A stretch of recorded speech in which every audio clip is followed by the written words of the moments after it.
ದಿಢೀರಂತ ದೋಸೆ ತಿನ್ನಬೇಕು ಅನಿಸ್ದಾಗ ಜಸ್ಟ್ 2 ನಿಮಿಷದೊಳಗಡೆ ಈ ದೋಸೆ ಹಿಟ್ಟನ್ನು ರೆಡಿ ಮಾಡ್ಕೊಬಿಡ್ಬೋದು. ತಕ್ಷಣವೇ ಈ ರೀತಿ ಸಾಫ್ಟ್ ಆಗಿರೋವಂಥ ಸ್ಪಾಂಜಿ ಆಗಿರೋವಂಥ ದೋಸೆನ ಹಾಕ್ಕೊಂಡು ಇದಕ್ಕೆ ಕಾಂಬಿನೇಷನ್ ಆಗಿ ಒಂದು ಸೂಪರ್ ಆಗಿರೋವಂಥ ಚಟ್ನಿ ರೆಸಿಪಿನೂ ತೋರಿಸ್ತಾ ಇದ್ದೀನಿ. ಬನ್ನಿ ಹೇಗೆ ಮಾಡೋದು ಅಂತ ನೋಡೋಣ. ಮೊದಲಿಗೆ ಚಟ್ನಿ ತೋರಿಸ್ಬಿಡ್ತೀನಿ. ಪ್ಯಾನ್ ಇಟ್ಟು ಇಲ್ಲಿ 6-7 ಟೇಬಲ್ ಸ್ಪೂನ್ ಆಗುವಷ್ಟು ಕಡಲೆ ಬೀಜನ ತೊಗೊಂಡಿದ್ದೀನಿ. ಮೀಡಿಯಮ್ ಫ್ಲೇಮಲ್ಲೇ ಸುಮಾರು 2 ನಿಮಿಷ ಫ್ರೈ ಮಾಡಿದ್ರೆ ಸಾಕು. ಕಡಲೆಬೀಜ ಎಲ್ಲ ಚೆನ್ನಾಗಿ ಬಿಸಿ ಆಗಿರುತ್ತೆ. ನೋಡಿ, ಈ ರೀತಿ ಬಣ್ಣ ಚೇಂಜ್ ಆಗ್ತಿದ್ದಂತೆ ನೀವು ಸ್ಟವನ್ನು ಆಫ್ ಮಾಡಿಕೊಂಡು ಕಡಲೆಬೀಜ ಪಕ್ಕಕ್ಕಿಡಿ. ಈಗ ಪ್ಯಾನ್ಗೆ 2 ಟೇಬಲ್ ಸ್ಪೂನ್ ಆಗುವಷ್ಟು ಎಣ್ಣೆ ಹಾಕಿದ್ದೀನಿ. ಎಣ್ಣೆ ಒಂಚೂರು ಬಿಸಿ ಆಗ್ತಿದ್ದಂತೆ 1 ಟೀ ಸ್ಪೂನ್ ಆಗುವಷ್ಟು ಕಡಲೆಬೇಳೆ, 4-5 ಬೆಳ್ಳುಳ್ಳಿನ ಹಾಕ್ಕೊಂಡಿದ್ದೀನಿ. ಲೈಟಾಗಿ ಫ್ರೈ ಮಾಡ್ಕೊಳ್ಳಿ. ಒಂದು 15 ಸೆಕೆಂಡ್ಸ್ ಫ್ರೈ ಮಾಡಾದಮೇಲೆ ಇಲ್ಲಿ 1 ಮೀಡಿಯಮ್ ಸೈಜ್ ಈರುಳ್ಳಿನ ಕಟ್ ಮಾಡಿ ಸೇರಿಸಿದ್ದೀನಿ. ಈರುಳ್ಳಿ ಕಂಪ್ಲೀಟಾಗಿ ಸಾಫ್ಟ್ ಆಗಬೇಕು.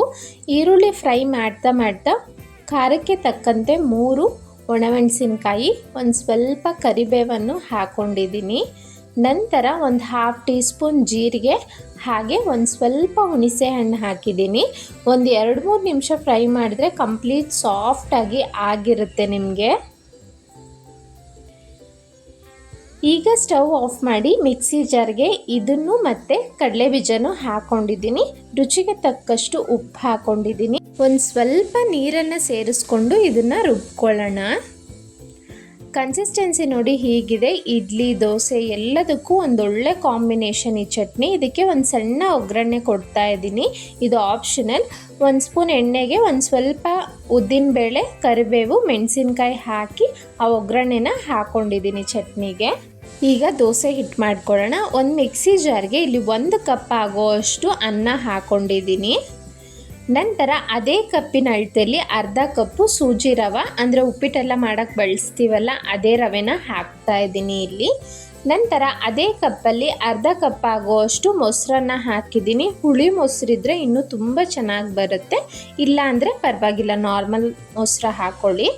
3/4 ಕಪ್ ಆಗುವಷ್ಟು ಅದೇ ಕಪ್ಪಲ್ಲಿ ನೀರನ್ನ ಹಾಕಿದ್ದೀನಿ. ರುಚಿಗೆ ತಕ್ಕಷ್ಟು ಉಪ್ಪನ್ನು ಹಾಕ್ಕೊಂಡು ಈಗ 1-2 ನಿಮಿಷ ಕಂಟಿನ್ಯೂಸ್ ಆಗಿ ಚೆನ್ನಾಗಿ ರುಬ್ಕೋಬೇಕು. ನೋಡಿ, 2 ನಿಮಿಷದ ನಂತರ ಹಿಟ್ಟು ನೋಡಿ ಈ ಕನ್ಸಿಸ್ಟೆನ್ಸಿ ಇದೆ. ನನಗೆ ಪರ್ಫೆಕ್ಟಾಗಿತ್ತು. ಅಳತೆ ಪ್ರಕಾರ ಮಾಡಿದ್ರೆ ಇದೇ ರೀತಿಯೇ ಬರುತ್ತೆ ನಿಮಗೂ.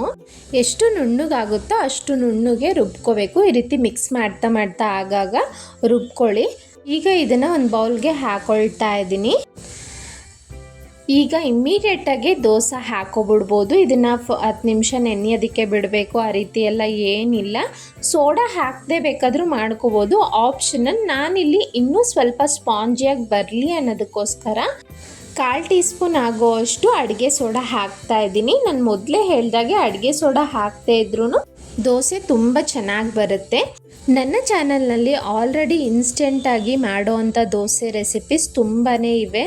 ವಿಡಿಯೋ ಕೊನೆಯಲ್ಲಿ ನಾನು ಅಟ್ಯಾಚ್ ಮಾಡಿರ್ತೀನಿ, ಹಾಗೆ ಕಮೆಂಟ್ನಲ್ಲಿ ಪಿನ್ ಮಾಡಿರ್ತೀನಿ, ನೋಡ್ಬೋದು. ಸವಿ ಕಿಚನ್ ಕನ್ನಡಗೆ ಯಾರೆಲ್ಲ ಸಬ್ಸ್ಕ್ರೈಬ್ ಆಗಿಲ್ಲ ಪ್ಲೀಸ್ ಈಗಲೇ ಸಬ್ಸ್ಕ್ರೈಬ್ ಮಾಡ್ತಾ ಬೆಲ್ ಐಕಾನ್ ಕ್ಲಿಕ್ ಮಾಡ್ಕೊಳ್ಳಿ. ಇಲ್ಲಿ ಹೆಂಚನ್ನು ಚೆನ್ನಾಗಿ ಕಾಯೋದಕ್ಕೆ ಇಟ್ಟಿದ್ದೆ, ಕಾದಿದೆ. ಸ್ವಲ್ಪ ನೀರು ಸ್ಪ್ರಿಂಕಲ್ ಮಾಡಿ ತೋರಿಸ್ತಿದ್ದೀನಿ ನೋಡಿ. ಒಂದು ಟಿಶ್ಯೂಯಿಂದ ಕ್ಲೀನ್ ಮಾಡಿಕೊಂಡು ಈಗ ನಾನು ತೋರಿಸ್ತಿರೋ ರೀತಿ ಮೇಲಿಂದ ಹಿಟ್ಟನ್ನು ಹಾಕ್ಕೊಳ್ಳಿ.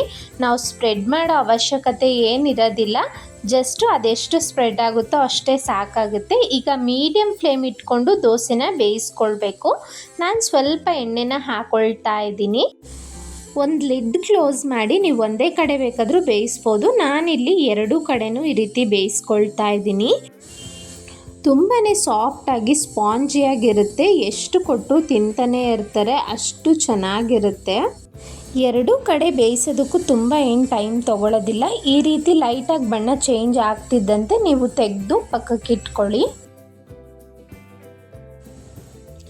ಈವನ್ ನೀವು ಆಯಿಲ್ ಯೂಸ್ ಮಾಡದೆ ಮಾಡಿದ್ರು ಈ ದೋಸೆನ ತುಂಬಾ ಚೆನ್ನಾಗಿ ಬರುತ್ತೆ. ಮಾಡೋ ಅಂಥ ಪ್ರತಿಯೊಂದು ದೋಸೆನೂ ಇಷ್ಟೇ ಸಾಫ್ಟಾಗಿ ಸ್ಪಾಂಜಿಯಾಗಿ ಬರುತ್ತೆ. ನಾನು ತೋರಿಸಿದ ಅಳತೆಯಲ್ಲಿ ನನಗೆ ಒಂದು 10 ದೋಸೆವರೆಗೂ ಆಗಿತ್ತು. ಸೊ ನೋಡಿಕೊಂಡು ಮಾಡ್ಕೊಳ್ಳಿ. 2 ಕಡೆ ಇವನ್ನಾಗಿ ಬೇಯಿಸ್ಕೊಂಡು ಇದನ್ನು ತೆಗೆದಿಡ್ತಾ ಇದ್ದೀನಿ. ಟೈಮ್ ಇಲ್ಲ ಅಂದಾಗ ಈ ರೆಸಿಪಿನ ಟ್ರೈ ಮಾಡಿ, ತುಂಬ ಕ್ವಿಕ್ಕಾಗಿ ಆಗಿಬಿಡುತ್ತೆ ಹಾಗೂ ಟೇಸ್ಟಿಯಾಗೂ ಇರುತ್ತೆ. ಈ ರೆಸಿಪಿ ನಿಮಗೆಲ್ಲ ಇಷ್ಟ ಆಯಿತು ಅಂದ್ಕೊಳ್ತೀನಿ. ವಿಡಿಯೋ ಇಷ್ಟ ಆಗಿದ್ದರೆ ಲೈಕ್ ಮಾಡಿ, ನಿಮ್ಮ ಫ್ಯಾಮಿಲಿ ಫ್ರೆಂಡ್ಸ್ಗೆ ಶೇರ್ ಮಾಡಿ, ಹಾಗೆ ಹೈಪ್ ಮಾಡೋದನ್ನು ಮರಿಬೇಡಿ. ಹಲವಾರು ರೀತಿಯ ಲಂಚ್ ಬಾಕ್ಸ್ ರೆಸಿಪೀಸ್ ನಾನು ಆಲ್ರೆಡಿ ಅಪ್ಲೋಡ್ ಮಾಡಿದ್ದೀನಿ ನನ್ನ ಚಾನಲ್ನಲ್ಲಿ. ಇಂಟ್ರೆಸ್ಟ್ ಇರೋರು ಹೋಗಿ ನೋಡಿ. Thank you so much for watching.